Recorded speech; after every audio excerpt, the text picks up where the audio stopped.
This season may well be remembered as the summer of controversy, and it seems from this episode that the summer hasn't yet finished. Kept well, that's Kyrus that time. He's got him, playing back. The Indian captain, not happy, saying that he may have hit that. What's going on? He's saying, please, please, what a tour. Gavaskar suggesting that he got a thick edge onto that delivery. The man who's walked so often this series, very annoyed with that decision. Pleading with Dennis Lilly, asking that he hit that ball. Let's have a look at it on replay. Well, it's a very upset Gavaskar. That ball keeping low. He was very determined about the fact, or very definite about the fact that he had hit it. And it's an annoyed man, and he's still not prepared to leave the ground. And wow, what a sensation, Ian. Cutting in there, he's taking his opening bat off with him. Does that mean he's declared? Or conceded the match? Surely not. Have a rethink, Sunil. When he gets into the calm of the dressing room, I'm quite sure that his teammates will come back, but he's a very, very annoyed captain. An LBW decision, the Australian players in a circle. The Indians captain taking his partner off the field. Well, let's also remember that now takes Dennis Lilly to 248 wickets.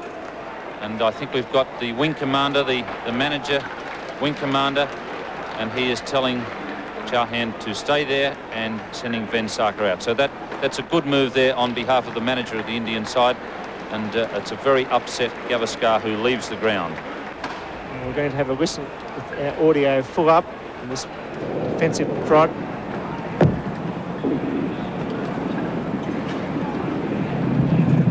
I couldn't really tell, to be quite honest, but certainly I'd take Gavaskar's word that he thought he hit that ball. I agreed with the umpiring decision. It was the first time in the series that Sunil had made runs.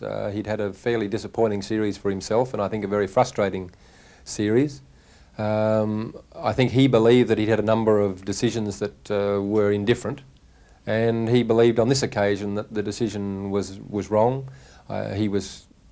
The way he indicated with the bat was that he felt that he'd hit the ball before it made contact with his pads.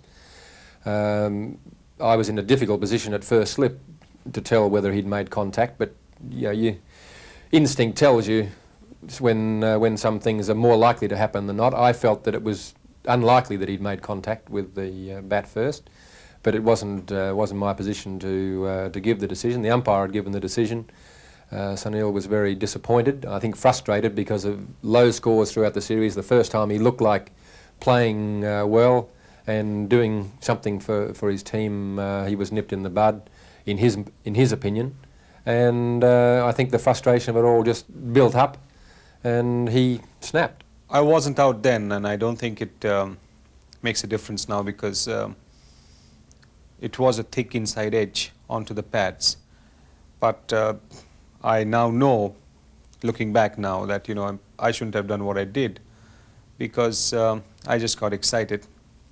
Again, let me say, I got excited about the fact that it was a bad decision. I was walking off by myself, angry, but only after I'd gone about 15-20 yards towards the pavilion, and when one of the Australian fielders said something very typically Australian, let me say, that I got back to Chetan Chauhan, who was a non-striker, and asked him to.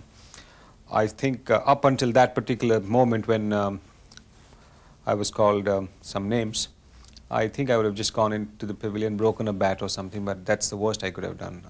Not what I actually tried to do after I heard that and lost my head.